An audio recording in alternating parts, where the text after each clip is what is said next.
भूमिका का निर्वहन कर सकें, इसकी एक लघु झलक कल आपको यहां पर चतुर्थ ग्राउंड ब्रेकिंग सेरेमनी के आयोजन में देखने को मिली होगी। मुझे याद है जब हम लोगों ने पहला ग्राउंड ब्रेकिंग का अपनी सेरेमनी यहां आयोजित की थी, उस समय हमारे पास निवेश के कुल प्रस्ताव जो आए थे उनमें से मात्र 61,000 करोड़ रुपए को हम लोग जमीनी धरातल पर उतारने में सफल हो पाए थे। और जब चतुर्थ ग्राउंड ब्रेकिंग सेरेमनी का आयोजन कल संपन्न हुआ है, तो इस अवसर पर उत्तर प्रदेश ने 10,24,000 करोड़ रुपए से अधिक की परियोजनाओं को जमीनी धरातल पर उतारने के एक बड़े आयोजन को आगे बढ़ाया है। ये 10,24,000 करोड़ 35 लाख युवाओं को सीधे सीधे नौकरी के साथ जोड़ने का एक अभियान है। और इस फील्ड की जो अनंत संभावनाएं हैं, इस क्षेत्र में उन अनंत संभावनाओं को आगे बढ़ाने के लिए उत्तर प्रदेश के इन प्रतिभाशाली युवाओं को उन्हीं के प्रदेश में कार्य देकर के देश के विकास में वे अपना योगदान दे सकें, इस दृष्टि से जिस फील्ड में हमारे पास संभावनाएं हैं उनमें से आर्टिफिशियल इंटेलिजेंस एक महत्वपूर्ण क्षेत्र है।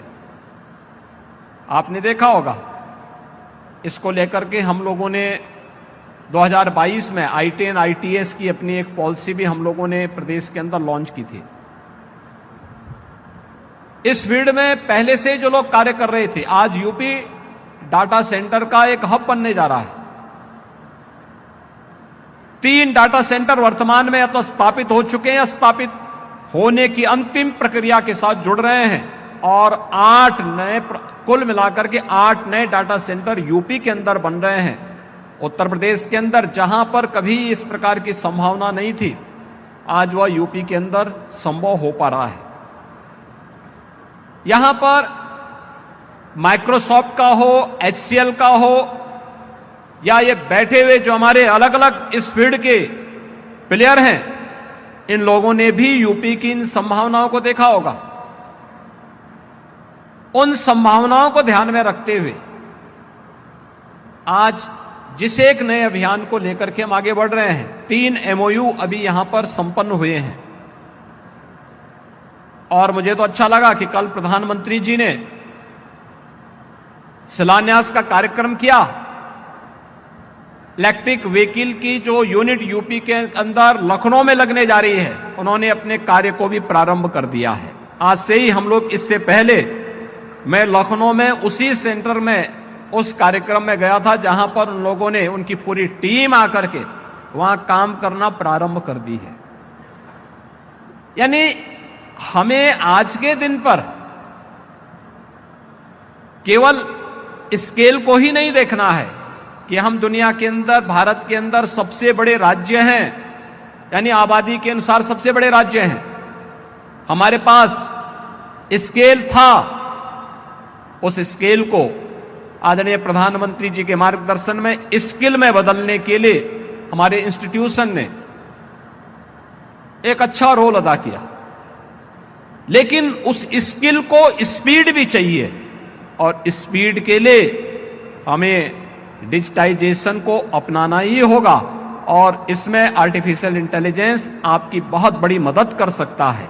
ये केवल एक फील्ड में नहीं, जैसे यहां पर अभी इमानी जी ने अपने प्रेजेंटेशन में भी कहा, यहां पर उन्होंने कहा अलग अलग फील्ड है, एग्रीकल्चर में, मेडिकल में, एजुकेशन में, जीवन के उस अलग अलग फील्ड में आप इसका उपयोग कर सकते हैं।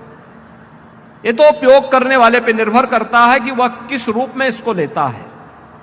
इसके लिए उस प्रकार के सेंटर को बनाना, प्रदेश की राजधानी लखनऊ EI का प्रमुख सेंटर बने, हमारे यूनिवर्सिटी भी इसके केंद्र बन सके, इसके लिए IIM लखनऊ और AKTU के भी यहां पे हमारे युवा आज इस कार्यक्रम में भागीदार बन रहे हैं। और मैं चाहूंगा कि जैसे हम लोगों ने गौतम बुद्ध विश्वविद्यालय ग्रेटर नोएडा को इसका एक केंद्र बनाने की दिशा में एक प्रयास प्रारंभ किया है, वैसे ही हम अलग अलग केंद्रों को अभी से तैयार करके भविष्य की उन संभावनाओं को, जो लाखों नौजवानों के लिए नौकरी उनके घर में, उनके जनपद में उन्हें उपलब्ध कराने की इन संभावनाओं को आगे बढ़ा सकते हैं, वह संभावना हम लोग इसके माध्यम से दे सकते हैं। कार्य को और आसान कर सकते हैं।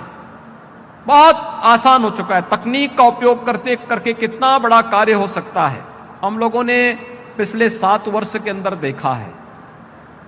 कैसे सुशासन के लक्ष्य को प्राप्त किया जा सकता है, डिजिटाइजेशन उसमें कैसे बड़ा रोल अदा कर सकता है।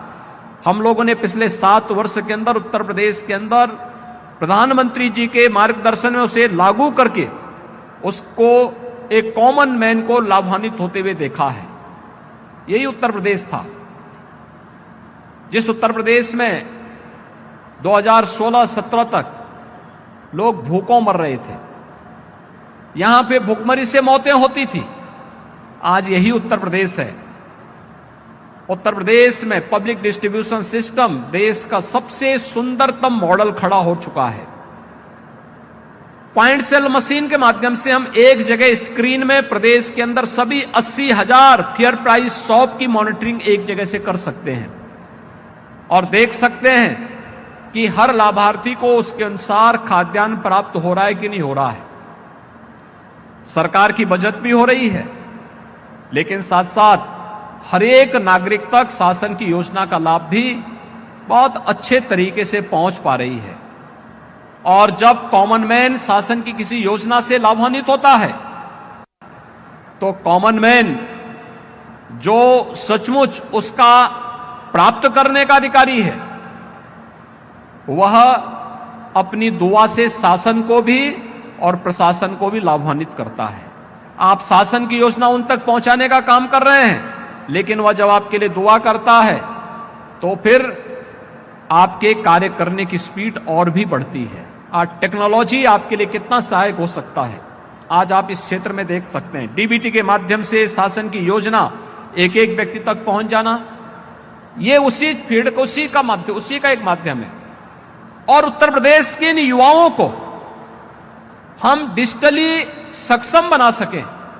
आज तो उत्तर प्रदेश सरकार स्वामी विवेकानंद सशक्तिकरण मिशन के अंतर्गत 2 करोड़ युवाओं को टैबलेट और स्मार्टफोन वितरण करने के एक बड़े कार्यक्रम को आगे बढ़ा रही है।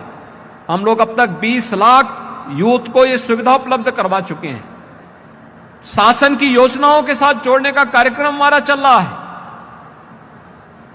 1 डिस्ट्रिक्ट 1 प्रोडक्ट की योजना, पीएम विश्वकर्मा या विश्वकर्मा श्रम सम्मान की योजना के साथ इस टेक्नोलॉजी को अपना करके कैसे हम इसकी ग्रेडिंग बढ़ा सकते हैं, इसको और भी आगे बढ़ाने की प्रक्रिया का हिस्सा कैसे बना सकते हैं, यह आज देखने की आवश्यकता है। और मुझे प्रसन्नता है कि उत्तर प्रदेश की इन संभावनाओं को आगे बढ़ाने के लिए जो कार्य यहां पर प्रारंभ हुआ है वह एक नए स्तर पर है, लेकिन उत्तर प्रदेश उसका एक प्रमुख हब के रूप में स्थापित होगा। आपने देखा होगा पिछले 7 वर्ष के अंदर उत्तर प्रदेश के अंदर, जिस उत्तर प्रदेश में पहले निवेश कोई नहीं करता था, आज मोबाइल मैन्युफैक्चरिंग का एक सबसे बड़े देश के केंद्र के रूप में उत्तर प्रदेश उभरा है। आज यहां पर इस फील्ड में उसके कंपोनेंट बनाने के कार्य तेजी के साथ यूपी के अंदर इस प्रकार का निवेश आया है।